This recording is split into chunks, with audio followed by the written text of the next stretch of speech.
That is creativity. Innovation. Harvest your ideas and create new things out of it.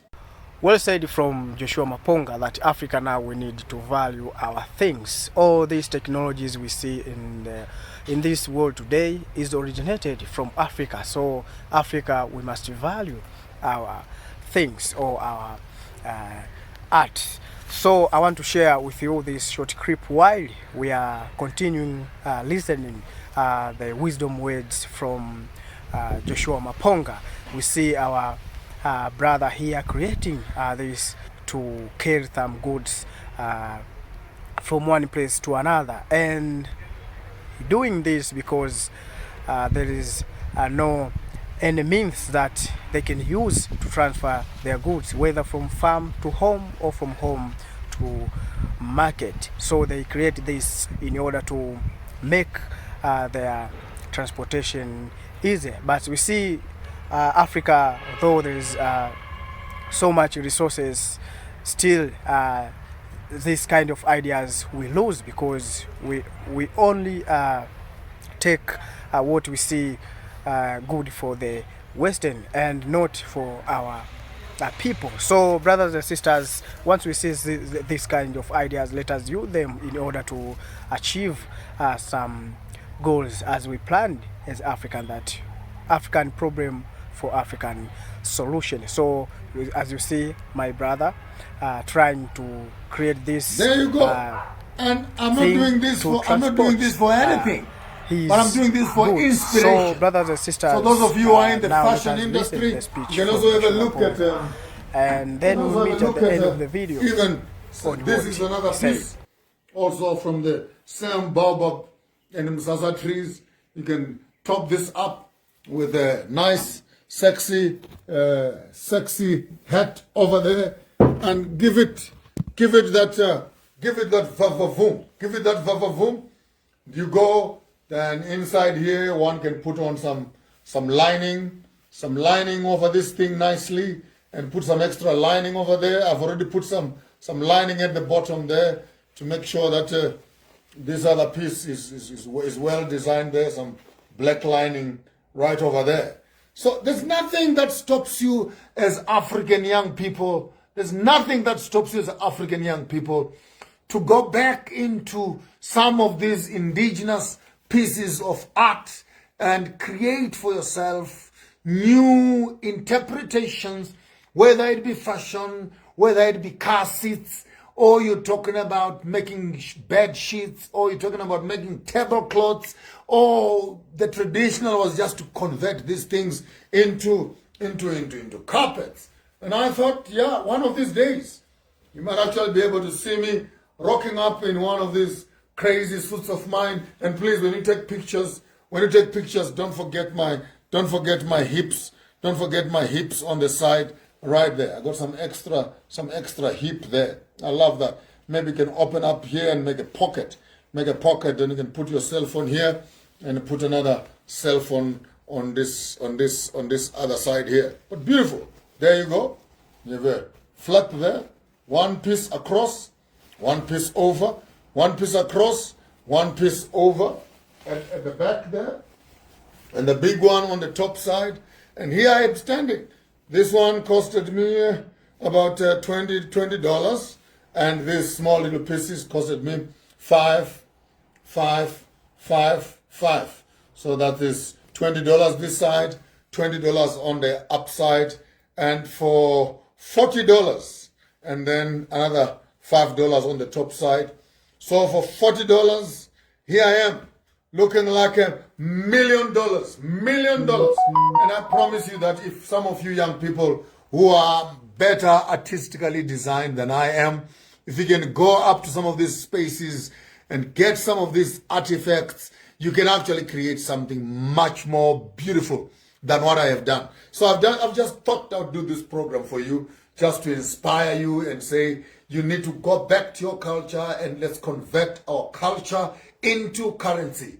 Convert your culture into currency. Because you're going to be spending your money this month buying Gucci, buying Louis Vuitton, buying this and buying that, and man, Giorgio money and the rest of them. And here I am, I'm pulling this thing off with our own African culture, cultural artifacts. This is the library of our ancient ancestors, and they've already given us the technology of how to extract the fiber from the baobab tree. After extracting it, how to structure it and make it into material. For the time being, they're just making them into carpets. But if some of you guys who are educated are able to get back to this kind of industry and put your intelligence right there, you can be able to come up with something much more exciting, fashionable, that is tradable to the rest of the world. Yeah, this is my second attempt in trying to make the Zimbabwe traditional dress, Zimbabwe national traditional dress. And some of these revolutions, you don't need people to support you. Just do it because you believe you want to do it. Oh, I'm already seeing orders, please. If you want some orders done, please send me in your, my number is on the profile picture. You can drop me a message there. I will send you the pack as it is, all the carpets, and then you can make it for yourself. I might have to do a video on how to do it yourself. Then I don't have to touch your material. I just buy it and I send it to you. You need one big material, which they might call a floor carpet on the back side. Then you need one flap, that's 2, one flap, that's 3, one flap, that's 4, and another flap, that is 5. And how beautiful, actually, that this piece of cloth that I have on me is a proper representation of the style and ways in which we are all born. The one that is in the front and the one that is in the back would represent our maternal side, our father's maternal side, our mother's maternal side, and then in the front, our paternal, and at the back, our maternal fathers. And there is me on the 5th side, but inside me, I actually stand in front of you as I am a full representation of those that are covered, that are underneath this beautiful piece of material. So that's why there's this beautiful spiritual meaning in that what you see on the front side, what you see in your demonstration is actually a revelation of what you don't see in private. 1, my grandfather on my father's side. My grandmother on my father's side. My grandfather on my mother's side. And right on the bum that I sit on, my grandmother on my mother's side. And this beautiful piece of art, so it's 5 pieces of material. That becomes your covering. That becomes your DNA. So when you look at my fingerprint, you can actually look at my clothes, and what you cannot see is revealed in what you can see. It's a combination. Life is a combination. African spirituality is a combination. Nothing goes to waste. We don't just make these clothes for the sake of making the clothes. We make them because they have a special meaning to them. And when you look at these beautiful circles that are all over here, and the chevrons on the left and the chevrons on the right, we have one big chevron here. We have 2 chevrons at the back right there. And you can begin to work with the 3 spaces of our existence. The one being the breath, one being the land, and the other one being the water. You know, beautiful 3 spaces: water, land, and air. And that's our human being. So your clothes are not just clothes, man. Your clothes are a serious communication. You are sending out information. You're sending out signals. You're sending out vibrations. You're sending up critical information, so that even while you just put on the clothes, you understand exactly what these clothes represent. What is it that you're carrying on yourself? This is what I'm talking about. Stop just putting on some tights, putting on some Gucci suit, and putting on some Hermes and what. And I'm dressed up nicely because the things are all touching and squeezing your bum, and you look like a Coca-Cola bottle. No, man. You must dress up with meaning. When you are dressed up, someone asks you, what are you dressed up in? And what does it mean? You can actually go back and begin to explain and say, with world, with another world, with another world, with another world, with another world. 1, 2, 3, 4, 5. There you go. Summary of exactly what is underneath what you can see. It is also duplicated right here on what you can see. And I think that many of us as young people, we've come so educated, and we begin to laugh, we begin to mock our indigenous technologies. And then, man, no offense intended, you can go back to your African culture, find out some of the things that they're doing, the materials that they've developed, the technology that is there. You, as the educated one, you can now see how you begin to transform these materials and make beautiful, beautiful materials and clothes which can challenge our own Milan challenge, Paris challenge, London challenge, New York challenge, Tokyo. Africa, I think we're getting there slowly, slowly. I still have a few addicted friends who are so hell-bent in terms of trying to become Europeans, and anything that an African tries to do, hey, Maponga J has gone mad, hey, Maponga J has lost his mind. But when you go on your internet and you see some of these American rappers, and I can't mention his name, but you know, he gives his wife and walks around with a pillow, or he puts his wife in a balloon, and he walks around with some funny shoes and hoodies and what. I don't know what his name is, but quite popular with the young people. Oh yeah, the man's got a revolution, the man is bringing change. Man, but why wait for change? That will come from outside of the world, when you can actually become the change that you want. So go to the market, look at what the old people are doing. Go to the market, look at the materials the old people are using. Go to the market, look at some of the art forms that are there. Get some of these art forms, particularly today I'm focusing at the fashion industry. When you look at what they're doing in those spaces, then ask yourself the question, how can I also begin to use our African indigenous knowledge systems and create for ourselves new items of clothes, new items of shoes, new items of furniture, new items of curtains, new items of bedding, new items of bags. And while you are there again, I mean, I can take the whole day showing you my pieces. This is one of the bags. I actually made this bag myself, made this traveling bag myself. There you go. A full traveling bag made out of a springbok skin. And you lose nothing. And my grandfather taught me how to stitch things, and ever since he taught me how to stitch stuff. I can't stop just making things. And some of you guys who think you're computer literate and more, I even made this other extra bag right here. Right here, beautiful. You can see it has traveled. It even has stamps from the passport department. There you go. Flips here, flip over there, close it up, and bind it at the bottom there. There you go. Briefcase. Put your computer, put your laptop, and put your lawyer's gowns in there. Man, get on to work. Get on to work. What life is all about is challenging the status quo, creating new paradigms of thought. And I don't have to convince you to do anything, but if you are in the creative space,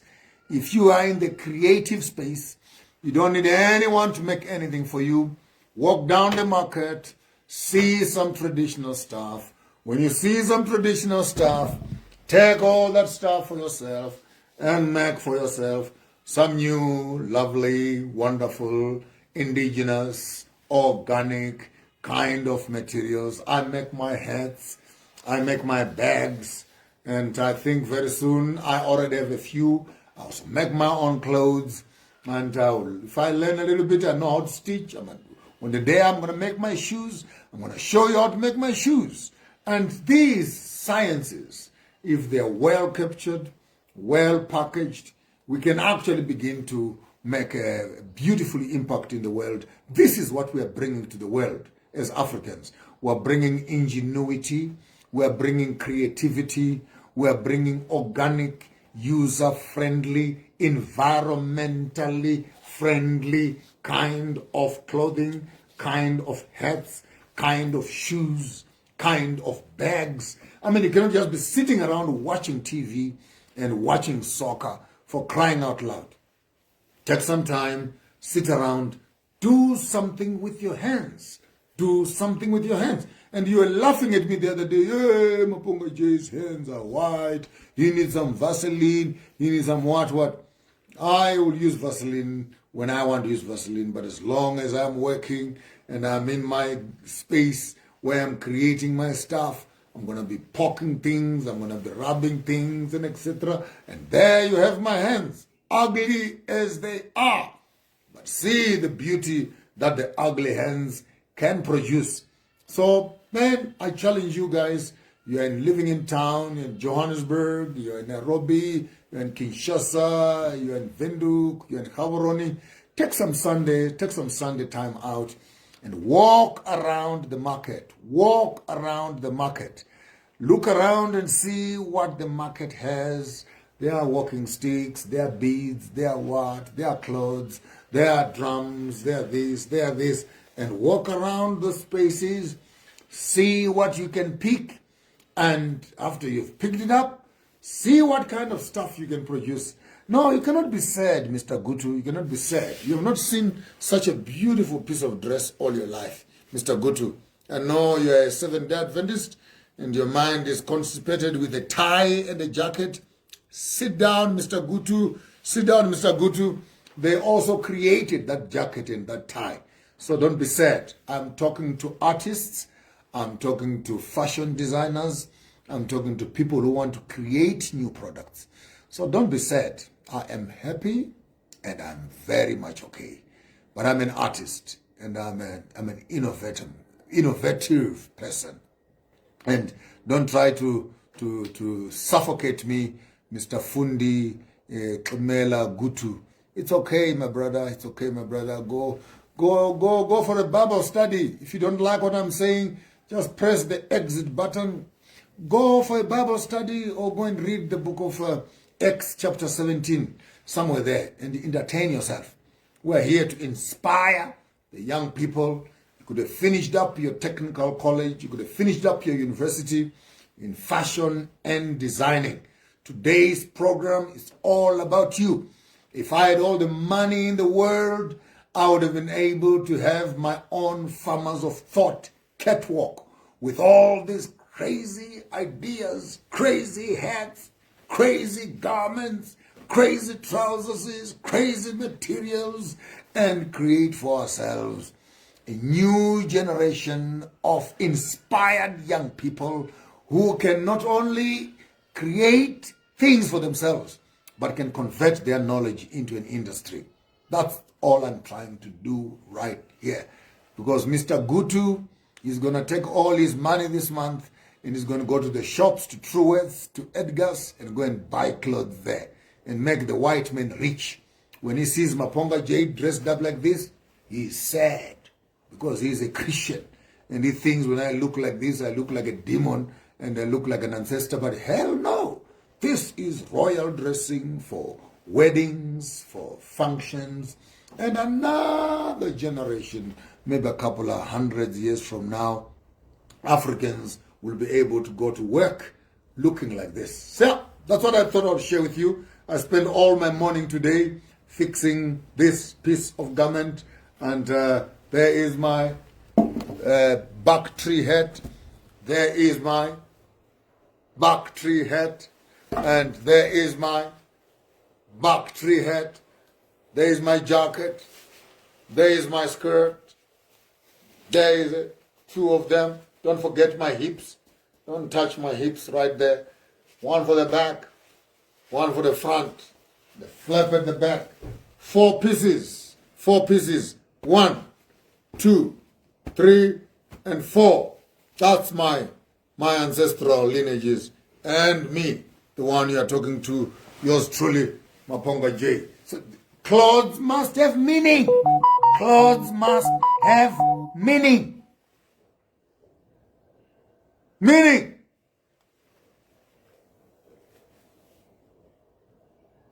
Until we meet again, stay away from trouble. Don't do what I wouldn't do. And tell me from your village, what are you doing? What kind of materials do you have there?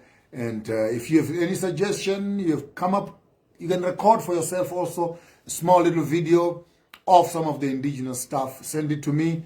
I'll be able to publish it on the media here on my platform. Then other people can see what you're doing in your village, and we can begin to share ideas. I mean, I went to Uganda the other day. If you look on my profile picture, the garment that I made the other day, I got the bark tree from Uganda, but I've been able to cut that and make myself a beautiful piece of garment.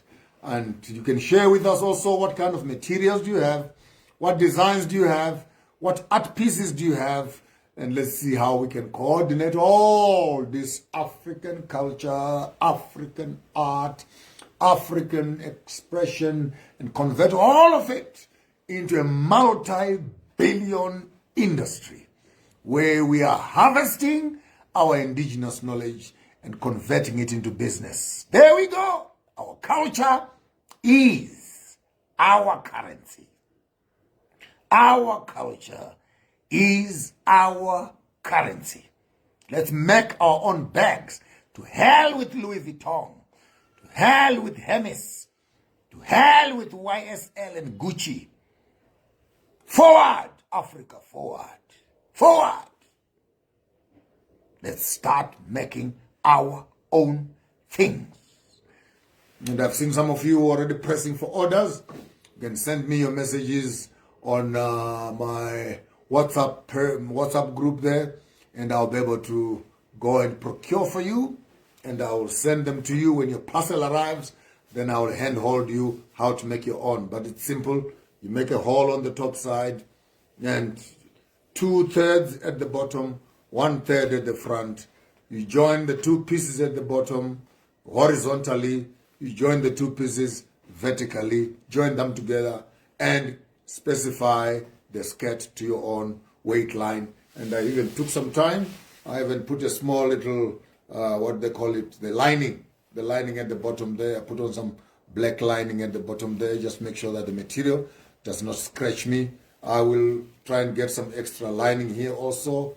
And at the back, to make sure that the cloth is comfortable. Yeah, yes, well, I don't take offense to being called a Sangoma. It's okay, my brother Toti. Nothing gets me angry at all. I've gone past my anger and I am just happy. Those who are supposed to get a message for this afternoon, I think they've got the message. Those who are supposed to be inspired, I think they're inspired. Those that are supposed to critique, I think they have a subject to talk about. Those who want to laugh, they have enough humor for the rest of the world. Those who are seeing business, they have an idea of where they can go. But first for today, yours truly, Maponga J, sitting right here in an African indigenous self-made African cloth made out of baobab tree. Baobab tree. Bought carpet on the side of the road. Small little carpets on the side of the road. Joined them up together and came up with my own royal dressing. There you have it. My second attempt in trying to make the Zimbabwe indigenous fashion. Zimbabwe indigenous fashion. They are not coming for us. They are not coming. They are not coming. We better start doing it ourselves. And if you don't like it, you will, but you find something else that you like. And for today, we're just here to inspire young people who sit the whole day in the morning. I have no job. Hey, I have no job. I don't know what to do. I'm waiting for someone to employ me. I've been sending my CV all around the world and no one wants to give me a job. No one is coming to give you a job. You better start using your mind. Look at your culture. There is it. There are opportunities. And you tell me if I spend $40 to make this, how much can I sell this to the rest of the world? Even if now, I would want to be mischievous to someone who said they are not employed, and I would open up an auction right now and say, I am selling this. Make your first offer $80. By the end of this show, I'll walk away with $1,000 for this thing. So, money is stupid. It's just an idea. Just an idea. And I'm here to inspire you. I'm here to encourage you. I'm here to push you forward. I'm here to let you know, don't feel sorry for yourself. And some of you are stuck up in offices where you're working on jobs that you don't like. You know what you like doing. You want to create things. You want to do this and this. But you're afraid if you start doing these things, you will lose, you will fall, you will lose money and you will become unemployed. No. Take your time in the evenings. When you come back from work, put some extra effort and do some few little things that you like doing. Build and water your passion until your passion creates itself into a business that is fully able to run itself and will be able to look for you. So please be inspired. Be inspired. Go to the market. Go to the market. If you don't like what you see there, take it, create your own. You don't like that, combine that with that, then make this. Make something for yourself.